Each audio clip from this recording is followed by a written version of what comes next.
That's a good shot. Is that 8K? Holy. Yeah. What is that? Wow. Is it clear today? Is it not clear? Crystal clear. And it even got a little portrait effect behind you. Mm-hmm. Wow, you look good. Hey, good day over. Lost to the Bills, obviously. AFC East rival, Buffalo Bills, prime time. We heard you talk about it. We will certainly dive into that game a little bit more throughout this conversation. But Davante Adams is a New York Jet. So from your standpoint, when did you find out about it? And how pumped are you to be back on the same team as Davante Adams? Yeah, obviously I'm really excited. Love Tay. He's a phenomenal player and a dear friend. It was a crappy day. Yesterday, obviously, we had real good chance to get to 3-3 and win a home game. Kind of gave that one away. I was pissed driving home through traffic.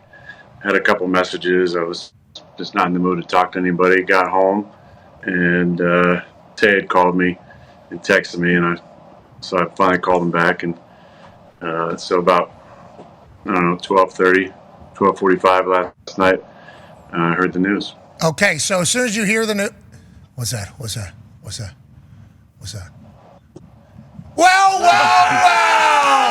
Here he is. Hey, good to see you, Tay. Good to see you, man. Congrats. What's up, fellas? Hey, thank you, man. I appreciate it. No problem. How was the flight over there? Did you fly over last night? And Aaron wasn't returning any of your text messages? What's that all about? You think about saying, "Get me the hell out of here" anytime that? Yeah, he was having second thoughts. He's been known to have both when it comes to pulling the trigger with me. But hopefully we can put that behind us now. And we're back, man. We're back. Okay, so obviously whenever the conversation about you getting traded is becoming the focal point of NFL conversations, Tay, a lot of people immediately placed you with the Jets because of your relationship with Aaron and the offense and understanding it. For you, first of all, how's the hamstring? And then second of all, is there any newness to the offense that they're running right now, or are you going to be able to kind of pick up pretty seamlessly with Aaron? Well, first off, thank you for asking about the injury, and I'm feeling great, man. Feeling great. Getting, I was working with the staff over in Vegas the whole time, and they got me back right. So, fortunately, I'll be able to roll. And I'm sure there's a few new, little nuances, but for the most part, a lot of the same verbiage. Still the same OG right here, so should be able to pick up where we left off. That's the idea. Are you living in his house? I heard it's big. Yeah, I didn't TMZ. I didn't see the TMZ of it, but I heard he's got a mansion over there. You thinking about taking over a wing? Yeah, I'm buying the C wing. Okay, smart. That is a very smart idea. Taco Bell? You bringing in a Taco Bell? It's a good question, D-Bud. Need to know that. No, we don't travel. I got two in my Vegas crib, so we'll just keep those over there and start a new deal here. Love the commercials. Thank you. Hey, Tay, congrats, man. We appreciate the hell out of you, dude. Thank you, brother. Enjoy it, man. Hey, thank you for that. I'm happy to see you two just pick right back up, Aaron. It's awesome. That was a cool thing. That was a nice little wide, and we got AJ out of that shot. That was awesome. Yeah, we're trying to figure it out. Obviously, this show's super planned, so everybody knows that's going to happen. That was a nice little treat right there. Talk to you. Old buddies, obviously old friends. You talked at the golf thing during the American Century Championship, and there was a quote of you saying, we're playing again. You were talking about golf, obviously. But you two have remained very tight, right? Through the entirety of him going to Vegas, you coming here to New York. So this is literally a great day for friendship-wise and family-wise as well for you. Yeah, for sure. I mean, Tay is one of my closest friends in the league. I mean, I've been fortunate in 20 years to meet a lot of lifetime friends and guys I played with that I still keep in touch with. And Tay's right at the top of the list of guys that I really care about that are family to me. And so to be able to have him back is really special. Obviously, it's bittersweet because of what happened last night, but it's exciting. Tay and I have done a lot of great things over the years. He's made me look good a lot of times. So I'm really excited about it. I think it's exciting for our team. We definitely got better today. Big thanks to Joe making it happen, Woody, Chris pulling the trigger. That's obviously everybody was pissed about last night, but we know there's a lot of season left, and now it's go time. Go ahead, AJ. Hey, how did everything work last night with Coach Brick obviously taking over his first time as the interim head coach? It looked like there was a bunch of I don't know, Pat. I know you. If you watch like a bunch of camaraderie on the sidelines, coaches jacked with other coaches, like chest bumping, high fiving all over the place. Like, what was the vibe like, and what's it going to be going forward? Well, it was obviously a strange week with everything that happened and the timing and early in the season. But I will say I thought the coach handled it really, really well.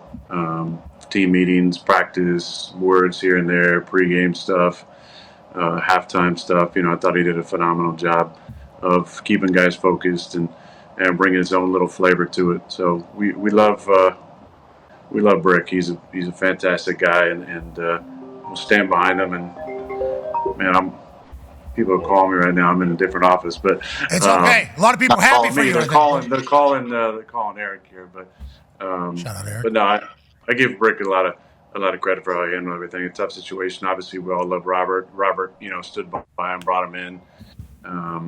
So it's not the ideal situation to step into, but I thought he handled it really well. Yeah, I wonder how Coach Saleh feels this morning now that you got a Mount Rushmore wide receiver in that room, in that building, after a week afterwards. Excited for that. Hey, Hembo sent me over some stats. Okay, and I know last night there was a lot of things that went wrong. We'll certainly talk about it at the end of the game and everything, yada, yada, yada. Here's some stats with you and Davante Adams. From 2017 to 2021, you guys were the number one duo in the NFL with 52 touchdowns. In second place was Patrick Mahomes, Tyreek Hill at 41, and then Kirk Cousins, Adam Thielen at 39. Right now, against man-to-man coverage, this is the worst season you've had against man-to-man coverage, stats-wise. Across his last two seasons in Green Bay, Davante Adams led the NFL with 141 receptions and 1,800 yards versus man coverage. And then there's some red zone stats about what you and Davante have done in the red zone and how many touchdowns he's had. And number one in the league, you two together in the red zone, versus this year, you guys are middle of the pack at red zone, I think, at 18. Is it as easy as adding Davante Adams to your offense to make that thing take it to another level, hit another gear? Or is that kind of a dumb way to view this acquisition? It's a dumb way to view the acquisition. Come on. Well, you just drop them in there. We got red zone touchdowns. You only gave me two options. Okay. You only gave me two options. I understand you got to do what you got to do. I left you no other choice. But is it as easy as dropping it? Like, Greeny was dancing in here. Greeny came on the show, was dancing. I think a lot of Jets fans are like, here we go. This is literally the piece that kind of puts us over the top, both offensively, and that's going to reignite the defense and everything. Is it as easy as that, or is there still a lot of work to potentially get Davante up to the speed for the New York Jets offense? Well, listen, he infuses a lot of energy into the team right away. He's a proven star player. He's an asset. He's an incredible locker room presence. I think it's really going to help Garrett out. I think when you're able to be around a guy who's done it at a high level for a long time and see how he goes about his process, there's through osmosis going to be a lot of things he'll be able to pick up. And I think Garrett the last 2 weeks has played really good. I think it was his best game last night. Look at the stats. We had two 100-yard receivers. We had a 100-yard back. We played, better on offense in certain spots. We just were terrible in the red zone and missed some easy opportunities. Had a couple touchdown opportunities. Obviously, we missed a couple kicks, but that should have been a 30-plus point game for us on offense. And we're sitting here at 3-3 and feeling even better about ourselves than we are right now with bringing Davante to the mix. But I thought Allen and Garrett had phenomenal games, and obviously Brees did a ton in the pass game and the run game. And for the most part, up front, we did a really nice job. This just, now with so many teams, especially the first 4 or 5 weeks, Garrett was facing doubles on normal down distance so often. Now you're going to have to choose if you have, star coverage you want to run. Who's that guy going to go with, and then what are they going to do on the other side? And they just cloud both sides, and they got a light box. Now we proved last night, we could run the football a little more effectively than we had the first 5 weeks. So it's definitely adding a lot to our team. But I think energetically, with the change that we had, that was kind of can be disjointing for energetics in the team, for guys wondering what does this mean. Then the way Brick handled everything, was just class and good leadership. And now this move lets everybody know, hey, it's on us now, because we're going all in and It's our time to go out there and win games, get on a run, which we all feel deep down is going to happen. Yeah, and if we look at your schedule going forward, it seems like, okay, here we go. We got a time. Every team is an NFL team, so obviously there's no easy win.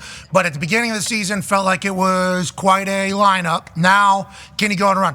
Colts on Sunday Night Football. I mean, brother, you know what's coming to town. And then, obviously, every game's its own thing. But if you guys go on a run, this will be absolutely historic. You talk about the energeticness of the team and how Coach Brick has kind of handled everything.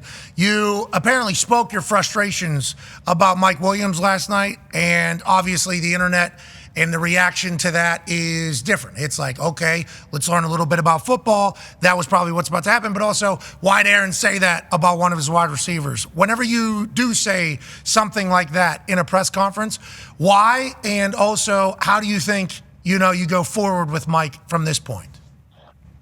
I think if you watch my press conferences, I started with myself when I've made mistakes. I got to play better. I can't make that throw. I can't make that decision. That's the standard for everybody. So there were a lot of mistakes throughout the night. But if you're looking at just that play, that's what the question was. What happened on that play? Well, it was 2 verticals to the right side, and Mike needed to get width to the red line, which would have been a big gain. So I wasn't calling Mike out for anything other than his responsibility and the details on that play. I have a lot of love and respect for Mike. He did some nice things for us. On that play, he wasn't in the right spot. You can make more of that if you want to, but we all should be held to a standard. I hold myself to a standard of greatness, and when it hasn't been there, which it hasn't been at certain times, I've stood up there and said, I got to play better. I wasn't very good tonight. And I think hopefully that's an example for everybody else to start with themselves. But that question was about what happened on the last play. I said what happened on the last play. No, you got to give a canned answer, though. We need a canned answer. Mm-hmm. Don't give actual answers. We want actual answers, and then when we get them, we don't want them. Okay, it's a never-ending cycle. If you didn't do it right, you can't say the right things. But I assume with the ownership that you have taken, which some people say, I don't want to hear it. Remember that was last week. Oh, yeah. I don't want to listen to him talk. I want to hear him take accountability. Well, if you listen to him talk, he takes accountability. Seemingly, you're never going to get right in some people's eyes, but that's neither here nor there. You're an old school guy. We appreciate the shit out of that, you hippie. Speaking of old school guy, Ty has a question for you. Yeah, Aaron, first and foremost, I was saying earlier, I'm ecstatic to see you and Davante play again. You're going to bring a lot of nostalgia and a lot of good memories back to me. But the last couple weeks, you've taken some big hits back there. How does your body feel overall? Is there anything with like your ankle that or anything like that? Is there any concerns there? Because we've seen obviously you grimace a couple times, but you've taken a couple big shots the last 2 weeks. Yeah, that's kind of part of it at this point. You're not going to be 100% till the off season, but it's a process to get back to feeling decent by Sunday. Robert and Brick both been good about my practice schedule. If I need to be limited in any way, that's great early in the week. But I love the practice. So the last couple weeks I've been more limited on Wednesday, and then full participant, I believe, the rest of the week. So I'm sure that's going to continue. Having a Monday night game tomorrow is going to be a little bit lighter, probably, of a practice or a walkthrough. So I'll be able to take all those. But a few big shots here and there. I think it's kind of part of it. I don't run quite as well as I used to, and some of those shots hurt a little bit more at 40 than it did at 25. But I'm gonna strap it up every week and get out there. How's the knee and ankle? Yeah, they made it through pretty good. There was a scary situation in London getting rolled up on like that. But thanks to Dave and his staff here and our training staff for getting me ready. And I felt like I held up pretty good. I was a little banged up from time to time, but I felt pretty good. Okay, that's good news. Got to buy in a few weeks. Not that few. It's a ways off still. A full few. Yeah. It's a full handful. Yeah, it is. It's a handful. Yeah, I think a few is like 2 to 3 usually. Maybe 3 to 4. What, a couple is 2 to 3? Yeah, yep. I think a couple, and then a handful is like 5. 6 weeks out. Yeah, we're 6. Yeah, 6 till the bye. So. You got a wall. Yeah, ways to go. Yeah, but in the grand scheme, in the grand scheme, BC. Yeah. Got it. Yeah, of life in general. Just time as a whole. Yeah, that's not that long. Because we're in year 2024. Exactly. So over 2000. Are we though? It's time. Oh no! Time oh no! It's also a flat year circle. 40 of you. And are we in with dimension, you know? Yeah. Yeah, I mean, there's a whole nother. Yeah. Where are they all coming from, too? I don't know. What What is about time? the Mayan calendar? Come on, what are we doing? That's a good question. We I mean, respect what it. about it? That Yeah. was reset. Well, what about, not getting into it, why are these dogs turning into humans on the... Yeah. What is that, Aaron? Please. What's going on, Aaron? West Pandas. It's a good question. I didn't post it, but I'm just telling you somebody that, you know, TMZ wouldn't want to. No. Sent to Earth to help. Yeah, what's the deal? What's So the we've been told. Yeah, we'll see. It's a wild time, Aaron. Davante's a New York Jet. Now, Great let's time get... to be alive. Great time to be alive. Not everyone's saying that. It is great. What? What? Why not? Why not? Just not everyone's saying that. It is. Who? It's a great day to be alive. Especially if you're a Jet fan. Now let's talk about the offense a little bit. D-Bud has a question for you. Some big changes with the Jets offense. Hackett now up in the booth, Todd down and calling things. You mentioned it earlier, like you guys look better. Breece Hall, he was making explosive plays all night. Allen and Garrett. Was there anything specific that changed throughout the week, you know, preparation-wise, practice-wise, and if so, what was it? Well, I think, DB, I think that when you make a big change like this at the top, the spotlight gets put on the players. And I think the messaging this last week was that we got to go out and play better. And the attention to detail needs to be there now. It wasn't there completely because obviously we had, multiple plays where, one guy, sometimes me, sometimes somebody else just didn't do their job completely and took some points off the board for sure from us. But I felt like the energy was a little bit better, focus a little bit better. And, we did a couple different things, but it was more, we wanted to be aggressive in the action game. Felt like we had some good plays in the play action game. We got the ball in space to Breece, and he's dangerous in space. We got Garrett involved early. We hit him on a crosser for 24 to start the first drive off. That was important. We hit him on a keeper action to the left where he was running the low cross, which was another big gainer. So I liked the way we were doing. I thought Todd did a nice job of rolling the calls off the play sheet, and then we just made here's the early one to G. Catch and run, get him in space there, make a guy miss. I mean, he's crazy legs like that. That's like just to be able to run that fast and move like that. That's like for slow white guys. That's like that's a dream. Especially right 40-year-old slow white guys. Never be able to experience. How do you run full speed and make a side cut and just totally? Are your knees okay? Is everything okay? Your knees? Yeah, let's see this again. I mean, how do you do this when you're running full speed? Oh, I'm going to stop on a dime and get, I don't know, 12 yards after that. And then it's just like, oh, yeah, that's what I do. Well, and the touchdown to him was bananas by both of you. This is filthy throw, insane catch, obviously. You two obviously are a great tandem. He's going to be opened up more now, right? You would think with Davante. We just talked about that a few times. Oh, yeah. So I think that's definitely possible. What's wild to me is I didn't have the perfect view here, but I'm looking right down at it. I don't know how this isn't called a touchdown in real time. Like, what the refs couldn't see much last night. Yeah, Aaron. we were all wondering. We saw He's guessing. We were all wondering. I don't know. It didn't even look like a question to me. The white pants with the white line. Yeah, sweet uniforms. He did jump a little bit But for again, no reason. Yeah, I heard a commentary. What the hell are you doing, Garrett? Again, for him, that's just like a normal play. Like, just in the back of the end zone, getting my feet down, getting a knee down. So, but I was proud of Garrett. I thought like his energy was really good all week, and he made all the plays that they need to make in the game. Let's talk about Downing, that voice in your ear. I saw him yell, I think, after the first drive or first touchdown on the sideline. What was it like for the first time hearing him through the helmet, and what is your guys' interaction now that he is the one calling the plays? Well, Todd's my quarterback coach first, so I've known Todd for the last couple of years. I have a ton of love and respect for him. He's a phenomenal coach.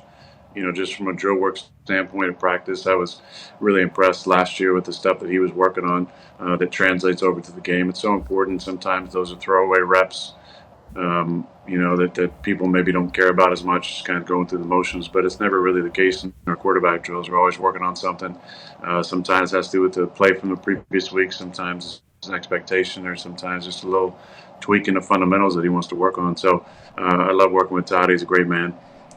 Great father, great husband, and he was great. Great in my ear. It was clear calls. I told him at the start. I said, just roll it off the call sheet. I'll make it work out there.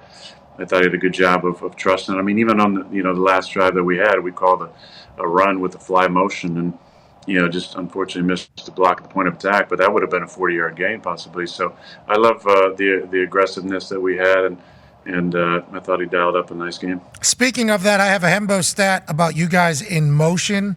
Last night, I guess you guys ran, entering week 6, New York used motion on just 43% of their plays, the 5th lowest rate in the league. On Monday Night Football, the Jets ran motion on 40 of their 59 plays, including on 6 of their 8 plays that won at least 20 yards. Feels like that is a Downing a little bit of his sauce, or just the offense's sauce. That's a Hembo stat that just came through there.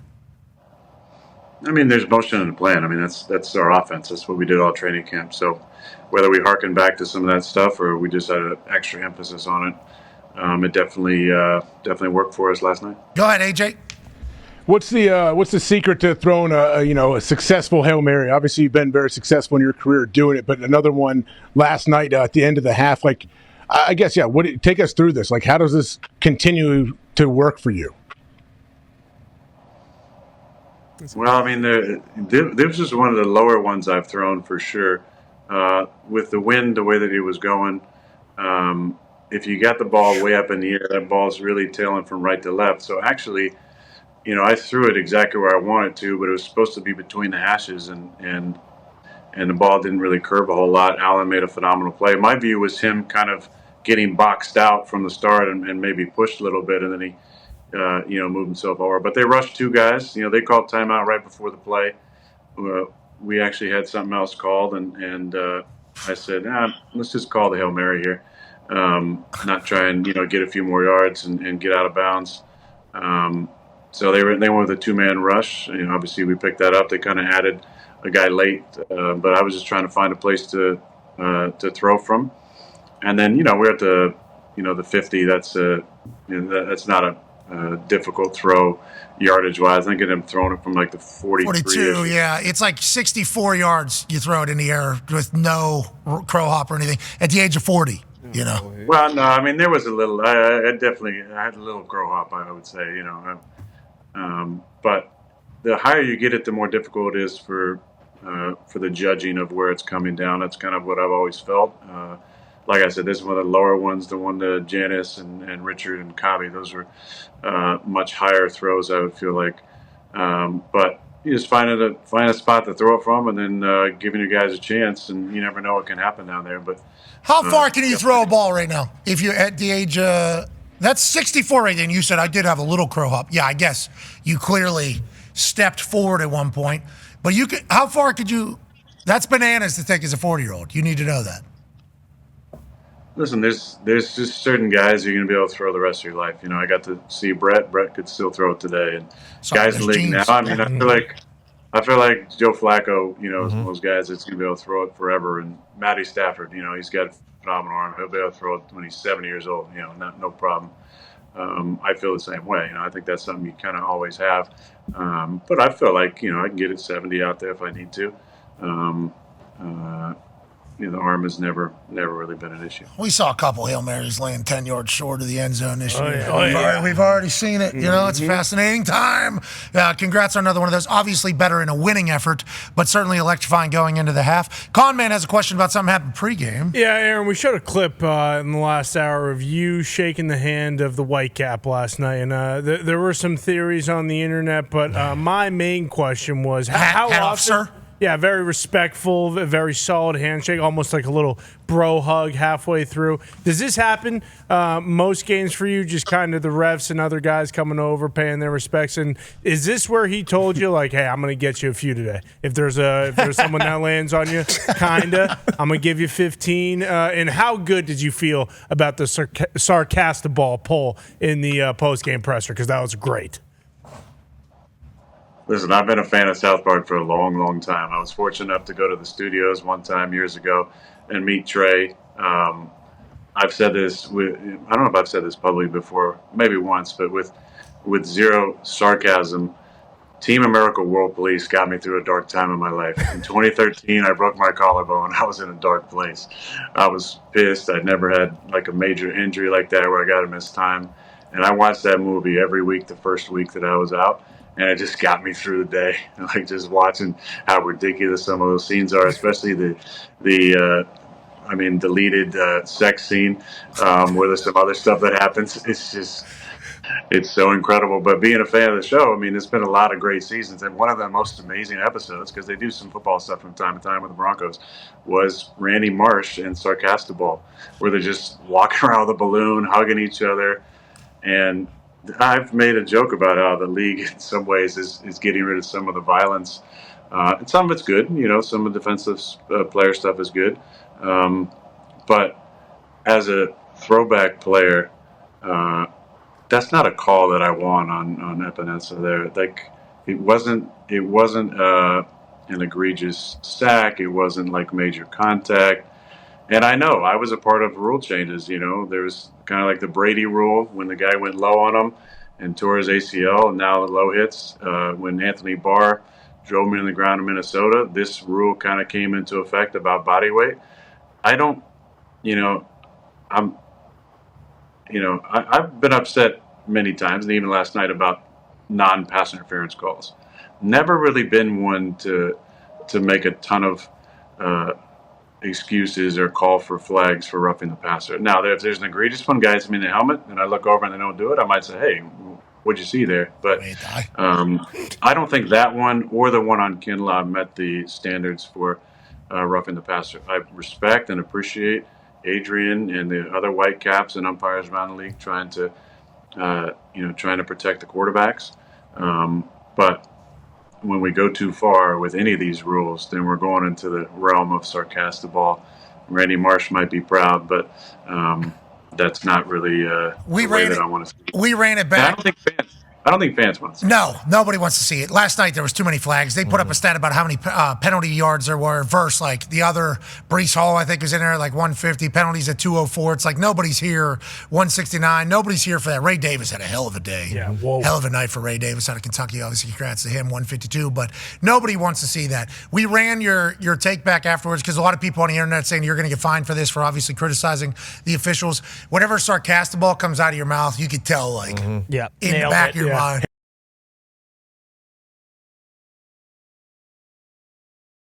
Well, thank you. I didn't really answer the question, but yeah, there's always interaction with the refs, and some of them are more friendly than others. Some of them like you, some of them maybe don't. I don't feel like that really happens to me. I feel like I have a pretty good relationship with all the guys, but I've known Adrian for a long time when he wasn't a white cap, and so it's a respect thing. It's a lot of the same stuff, but I like, there's always a little small talk about this or that, and so we had a nice laugh.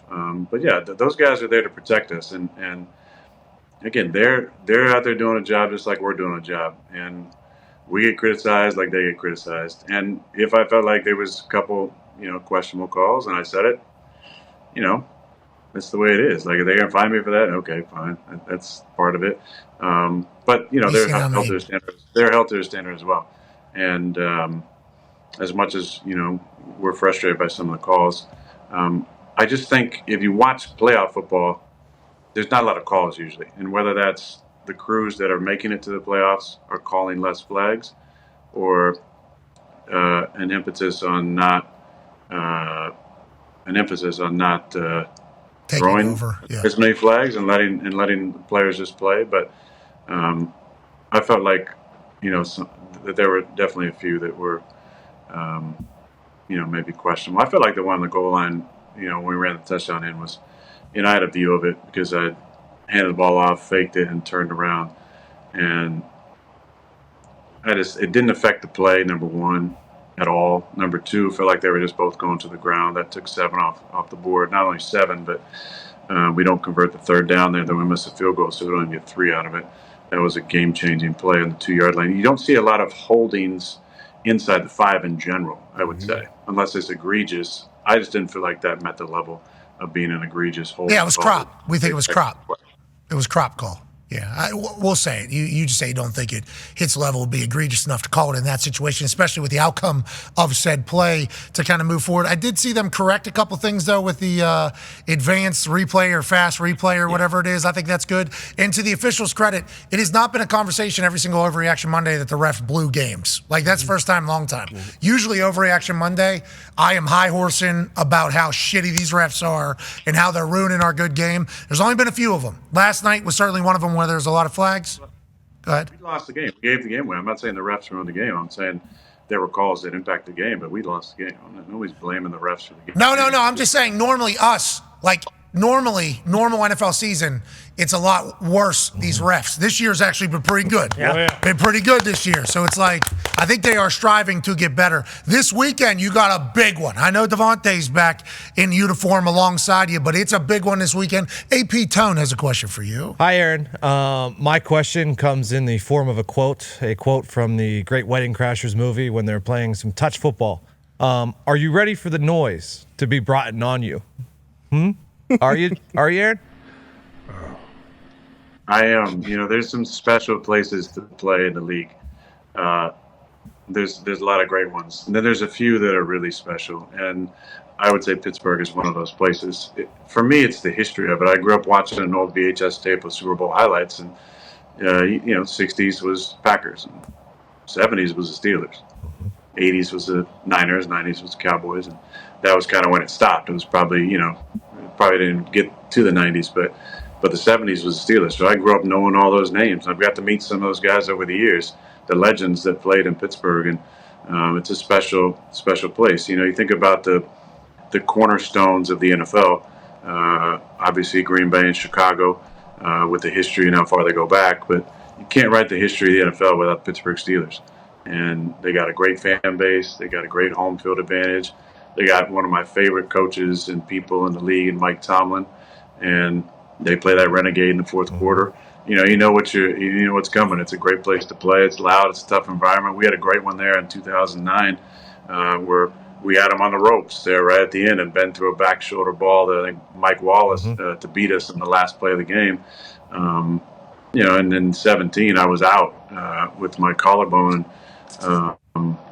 Brett Hundley played really well, and lost to him as well. So I think the third time I've been there. I've been there for a preseason game, I believe, in 2006. I threw a touchdown to old Doc Holliday. Great name. On a corner route. You can go back and fact check me on that one. Might have been 07. I think it was 2006 though. And then I think we played in preseason there in 15 as well. But there's been some good matchups. I remember the first time in 2009 they brought middle dog pressure, and Lawrence Timmons hit me as hard as I've ever been hit in my life, right under the chin. And I was like, man, I hope it's not like this all night. But yeah, it's a great place to play. They got a great storied history there, great fan base. They're playing pretty well. Obviously, TJ is an absolute game wrecker. I mean, what he did last week, punching the ball out twice. I mean, you just don't see that. You see that from certain guys like Fred Warner. You kind of expect that. Freddie's like in his own category. He's incredible.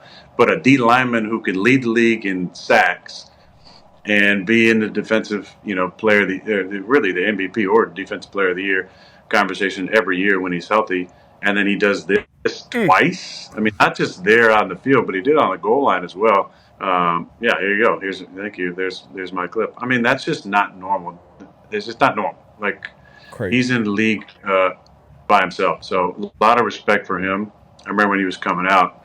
I think Ty, you probably remember this. A lot of us Packers folks were really hoping to get get him in Green Bay. He's obviously had a Hall of Fame career there in Pittsburgh, and it's kind of like there's a few guys over the years where the plan kind of starts and ends with him, and it's no different. I mean, he sees it every week. There's sliding to him, they're chipping him, they're trying to slow him down, but he still finds ways to make plays. So it's going to be a good test for us, and look forward to it. Yeah, I can't wait. That's a good Sunday Night Football match. Good luck, Aaron. Thank you. Love you. Well, it didn't sound like that. That wasn't what he's saying before. Yeah, well, I was just quoting a movie. No, before the show you said Davante, who cares? Yeah. Well, I just thought it was kind of bullshit, that you get him the week that you play the Steelers. I thought it should be a week later. Yeah, or a week earlier. This could have happened last week, maybe next week. Why does it have to happen this week? That's Bingo. what Steelers fans are saying? Maybe he won't be ready yet. Well, yeah, is that? Oh, he looked healthy. What are the to me. expectations? Yeah, Did he pass his might physical? not be ready yet. Might need to work him in. That's smart. I think you should. Is that right? You guys might need to work Davante Adams in. Is that an accurate way to view it if you're a Pittsburgh Steelers fan? Yeah, I don't know. I mean, we'll see if he gets on a practice field. You're the man. We appreciate you stopping by today. A lot of people watched today. There's over 100-some thousand concurrents on YouTube, let alone, obviously, with ESPN. You know, they kind of eat into each other. But massive day to hear your thoughts on Davante. And the fact that you have him stop by, very, very grateful, brother. Thank you so much. Well, he's been here all day. I mean, I've been I was texting with Zito. I've been trying to get back home. And it says, oh, you got to do this and see this guy and do this. I've been assistant chaperoning him, Tour guide. Finish my rehab. But, yeah, thought it'd be fun to have him stop in. He was a little nervous, though. Has he been on the program? No, Tone. It's first time. I think it's his first time on the program because we chatted with him at the American Century Championship, and he was like, AJ knows him, and he loves AJ, but he didn't think you liked him. So yeah, what's that all about? That's classic. I think I'm super complimentary. Am I not? Right before I got on, he said, "Yeah, I don't think he likes me." That has to be because the same conversation we had at the driving range. He goes, "When am I going to be on the show?" And I was like, "You haven't been on the show?" And I didn't know because we talk about him so much. Yeah. And he was like, "No, man." And I'm like, "Oh, I feel like he was listing off about 20 names that have been on the show before him. Oh no. Skill position, guys. Yeah. I will. Zito just said we have put in many requests for Davante Adams. Okay, good. That's allegedly. Oh no! Whoa. Let Davante know whoever the gatekeeper is, one step in front of him, he's holding him back. We don't like, and at the Jets, it's going to continue too. We fear. Oh jeez. we fear with the relationship there as well. Let Davante know whenever the.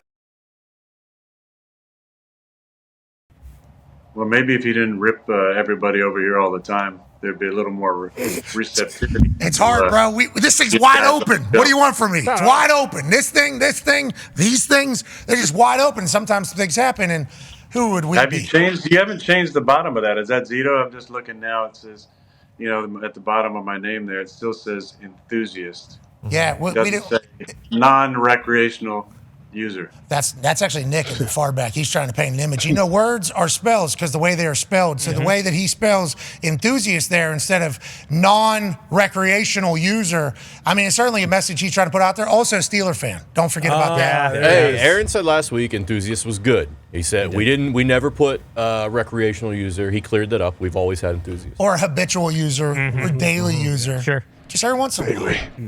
Daily. Hey, shout out Greenfield Avenue. Big Mike. Hell yeah. Yep. Hey, what are you doing? So when you go to cities, are you in hotel, locked in hotel, game, and then leave? There's locked in. There's no locked in. No, do you definitely leave the hotel? You leave hotel whenever you go to sit. Wherever you go. You go to dinner? Yeah. Where's a good place to eat? We'll send you a bunch of spots. Not Primanti's. Big Mike. There's got to be something in Greenfield Avenue. Don't go to Primanti's, brother. All right, Not Primanti's. Not a lot. In Don't do it, brother. Okay. All right, we'll find. Tone's the expert, isn't he? Yeah, I'll send you some stuff. We'll get you. We'll get you hooked up. How many? You, Davante, Garrett. Yeah, I'll call the local chef. Let him know you're coming. Maybe not. Don't go. Maybe in Pittsburgh. That's a good call because Tone does love you. But let me just put a disclaimer out there. This is a David Bakhtiari thing over the years, but I heard it was used last week as well. If somebody calls a restaurant and says I'm going to be there, that does not guarantee that I'm going to be there. David was famous for he would call places on the road to get a back room and drop my name when I had no idea what they were going, where they were going, when they were going. I wasn't even going with them. But he would just drop my name. So all the restaurants over there who have spoken badly about me. This guy no-showed on this end. Instead, we got a bunch of offensive linemen. I want to set the record straight because I know Dave did this for years. Great move by Bach. For years. And I will say, offensive linemen have these moves. A.Q. Shipley, he calls places ahead of time and acts like he's the agent for A.Q. Shipley. Oh, yeah. And he goes, we got a 10-year vet. Super Bowl champion. A.Q. Shipley looking to come through your restaurant. Wondering if he can get a spot 2, 3, 4 people. Just wondering if he's a food critic as well, also a chef. He could bring the Super Bowl ring, showcase it to the chef. Wants to meet it, he'll do that. And then they were like, yep, no problem for Mr. Shipley. Okay, Mr. Shipley also likes. And then he gets on. We've gotten into so many very, very nice restaurants. And I'm just sitting there next to him, hearing him talk about him.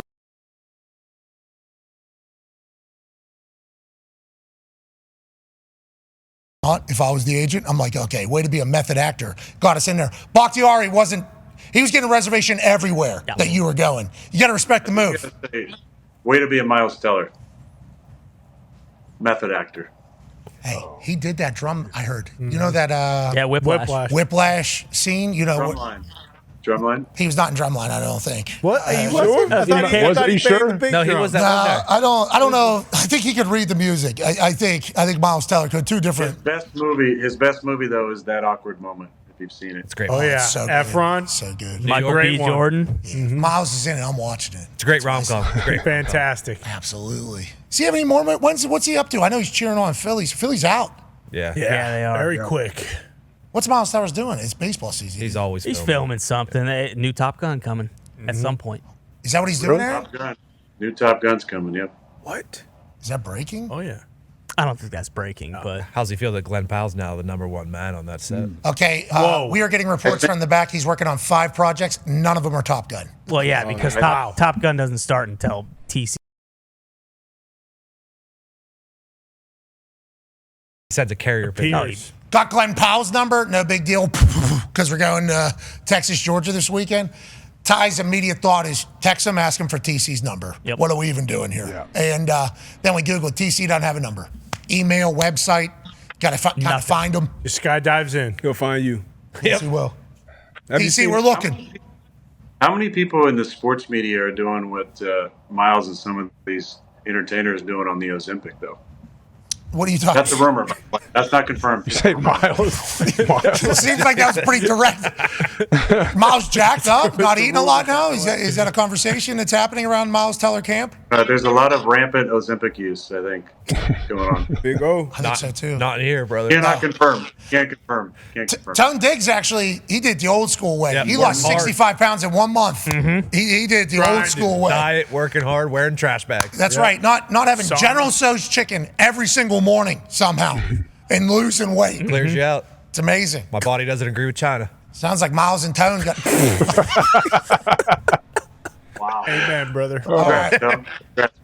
Thank you. Hey, and that goes back to America.